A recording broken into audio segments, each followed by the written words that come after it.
శ్రీమాత్రే నమః. సభ్యులందరికీ శుభరాత్రి. ఈరోజు వంటల కార్యక్రమంలో నేను మీకు దోసకాయ పల్లీ కర్రీ ఎలా చేయాలో చెప్తాను.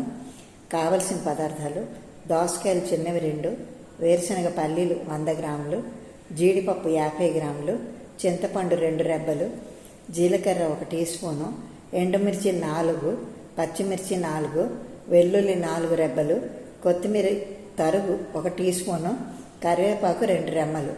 ఇది తయారు చేసే విధానం: కడాయిలో నూనె పోసి వేరుశనగ పల్లీలు, జీడిపప్పు, ఎండుమిర్చి, వెల్లుల్లి రెబ్బలు దోరగా వేయించి మిక్సీ పట్టుకోవాలి. దోసకాయను చిన్న చిన్న ముక్కలుగా కోసి నీళ్లు పోసి ఉడికించి పెట్టుకోవాలి. ఓ గిన్నెలో చల్లారిన దోసకాయ ముక్కలు, మిక్సీ పట్టుకున్న ముద్ద చింతపండు గుజ్జు వేసి ముద్దగా కలుపుకోవాలి. మరో కడాయిలో నూనె పోసి జీలకర్ర, పచ్చిమిర్చి, కరివేపాకు వేగాక కలిపి ఉంచిన దోసకాయ మిశ్రమాన్ని వేసి 15 నిమిషాలు మూత పెట్టి ఉంచి కొత్తిమీర చల్లి దింపుకోవాలి.